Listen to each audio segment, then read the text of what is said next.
Bismillahirrahmanirrahim. Assalamualaikum warahmatullahi wabarakatuh. Hamdan wa syukran lillah, salatan wa salaman ala rasulillah, nabiyina Muhammad wa ala alihi wa ashabihi wa mawala. Alhamdulillah, puji dan syukur kehadirat Allah Subhanahu wa Ta'ala yang masih memberikan kita nikmat kesehatan, nikmat kesempatan, sehingga kita masih berkesempatan dalam hari ini untuk bersama-sama mempelajari fikih karena sebagai mata pelajaran kita ya. Sudah sampai ke dalam bab al-jam' wal qasar fi shalah. Ini adalah jamak dan qasar dalam salat. Kemarin sudah kita pelajari tentang salat Jumat, alhamdulillah sudah selesai, dan sekarang masuk ke dalam bab baru yang ada di kitab fikih ya. Kalau di LKS insyaallah bisa kalian baca, dan kalau di kitab maka saya ingin sedikit menjelaskan karena berbahasa Arab. Bab yang akan kita pelajari kali ini adalah bab tentang jamak dan qasar di dalam sholat. Mungkin kita sudah sedikit banyak mengetahui tentang apa itu qasar, apa itu sholat jamak ya. Tapi dalam hal ini akan kita pelajari betul-betul sehingga bisa paham semuanya ya. Nah, ini al-jamak wal qasar fi shalah. Adapun tujuan dari pembelajaran di sini diterangkan ya, ba'dal intihai minad darsi yatawaqqa'u ayatamakkana at-talib min. Setelah mempelajari pada bab ini diharapkan siswa dapat yang pertama syarhu ta'rifi sholatil jam'i ma'a hukmiha wa asbabiha, yaitu menjelaskan pengertian salat jamak berserta hukum-hukumnya dan sebab-sebabnya. Yang kedua, aradu ta'rifu sholatil qasri ma'a hukmiha wa asbabiha,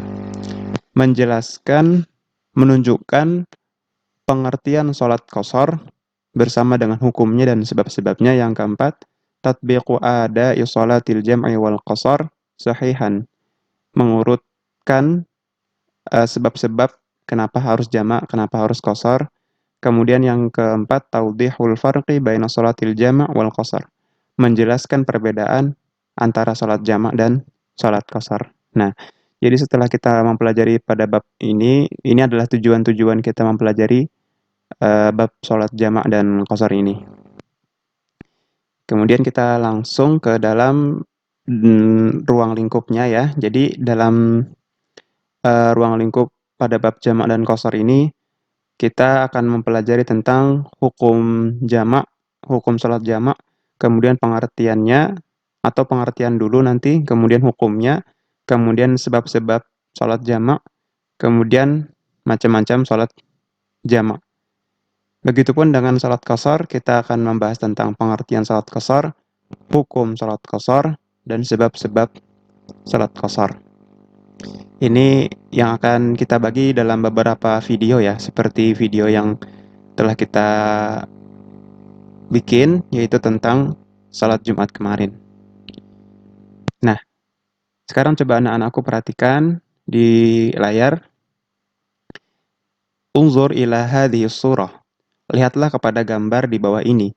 Tummahati ta'liquka 'alaiha amama asdiqaika. Nah, ini kan artinya silakan lihat gambar di bawah, kemudian sampaikan gambar-gambar di bawah ini kepada temanmu. Nah, berhubung kita online ya, sedangkan kita tidak di dalam kelas, oleh karena itu bisa disimak saja dan dimaknai sendiri-sendiri kira-kira apa nih persamaannya. Nah, jadi persamaannya adalah bahwa mereka sama-sama menunaikan sholat ya di jalan. Ini ketika di jalan ya, ini bukan di dalam masjid, ini ketika di jalan, dan ini juga di jalan ya, di pinggir aliran air gini. Nah, ini artinya menandakan bahwa mereka sedang dalam perjalanan. Dan dalam perjalanan itu mereka menunaikan ibadah sholat. Nah, jadi sama-sama menunaikan ibadah sholat di jalan. Ya, ini pengertian dari mengapa kita harus jamak dan mengapa harus qasar. Nanti akan kita bahas lebih jauh. Tapi ini yang jelas dulu bahwa mereka tidak menempati pemukimannya atau tidak berada di rumahnya. atau di lingkungannya ya. Artinya mereka sedang dalam keadaan di dalam perjalanan. Nah, kita masuk ke dalam materinya. Inna awwala ma nata'allamuhu fi hadzal babi qabla an nabhatha fi kayfiyatil jam'i wal qasri fi sholati huwa ta'riful mawdu'i wa ma'rifati hukmihi wa ta'rifi jam'i sholati. Oh, sampai sini dulu ya. Sampai hukmihi. Kita artikan, sesungguhnya sebelum kita mempelajari pada bab ini lebih jauh tentang bagaimana sholat jamak dan bagaimana sholat qasar dalam sholat, ialah menjelaskan tentang hukumnya. Wa ta'rifu jam'i sholati huwa ada usolataini fi waqtin wahidin. Adapun pengertian dari sholat jamak adalah menunaikan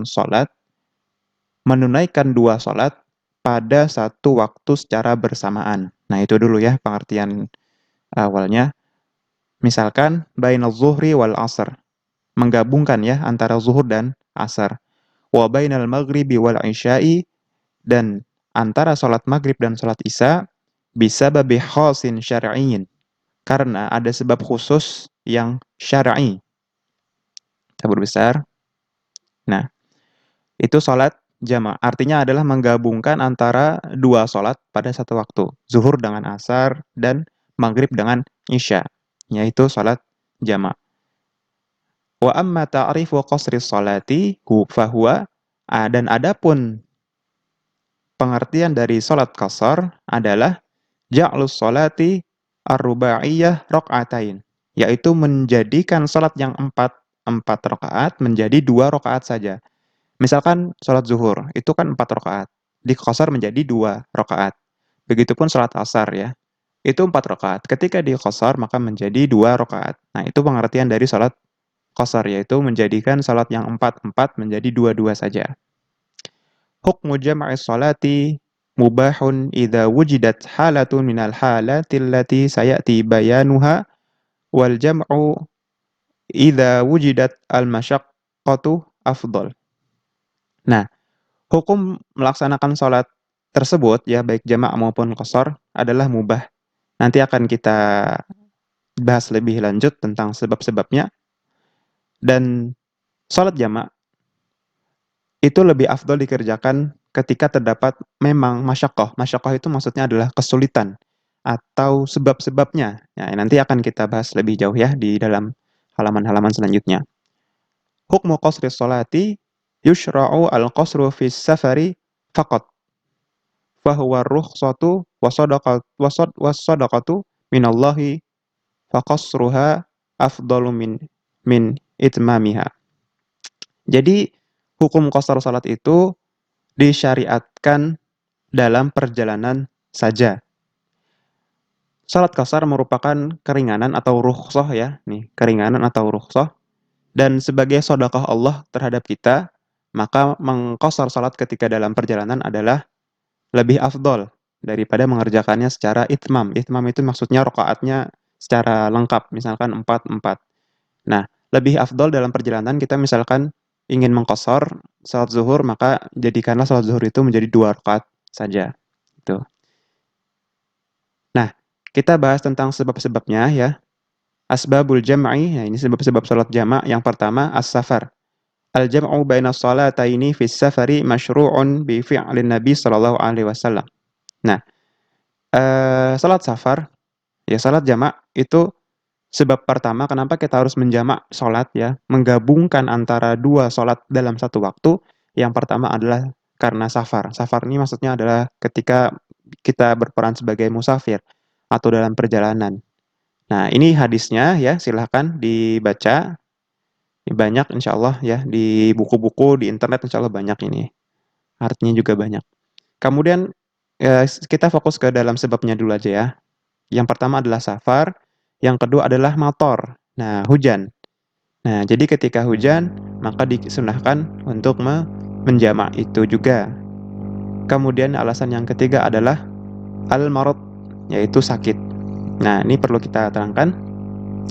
Yajuzu al-jam'u taqdiman wa ta'khiran bi'udhril maradi li'anna al-masyaqqata fihi asyaddu minal matar.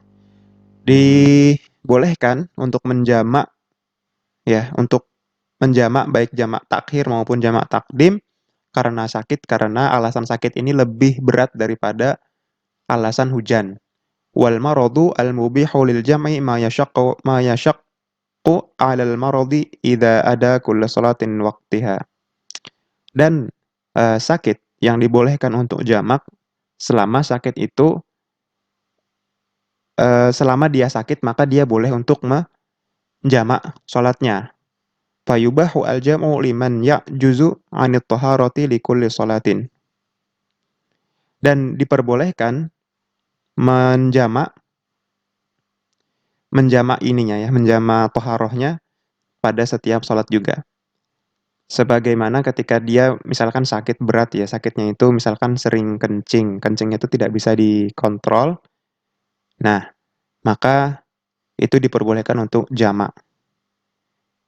Dan ini dikiaskan sebagaimana orang yang istihadah ya. Istihadah itu maksudnya adalah orang yang sering mengeluarkan darah haid padahal tidak dalam keadaan haid. Maksudnya keadaan haidnya sudah berakhir tapi tetap mengeluarkan darah. Maka ya ini dikiaskan sebagaimana orang yang sakit. Dia sakit kemudian boleh menjamak daripada sholatnya tersebut. Nah, ini ada hadisnya ya. Nah, ini hadisnya tentang diperbolehkannya orang sakit dan dia boleh untuk menjamaknya. Yang keempat adalah al-masyaqqah, yaitu kesulitan. Yajuzu al-jam'u idza wujidat al-masyaqqah liiqamati sholati fi waqtiha mathalan indama takunu fi wilayati mazdihamtin fi syari'i lisa'ati wa taghibi an ba'di awqati sholati kama hadatha fil madni kubra fi Indonesia mathalan Jakarta wa ghairiha. Masyaqqah ini maksudnya adalah kesulitan. Nah, baik kesulitan itu banyak definisinya, bahkan orang-orang pun banyak mendefinisikan kesulitan berbagai macam. Salah satunya adalah kita ambil contoh sebagaimana dalam keadaan eh, perang ya. Nah, dalam keadaan perang kan itu juga merupakan kesulitan, maka diperbolehkan untuk menjamak. Dan masih banyak masyaqqah-masyaqqah yang lain yang kalau kita jabarkan itu terlalu panjang, tapi yang ketika seorang itu menganggap bahwa ini adalah keadaan yang memang keadaan untuk sulit ya, sulit untuk melaksanakan sholat, maka diperbolehkan untuk menjamak.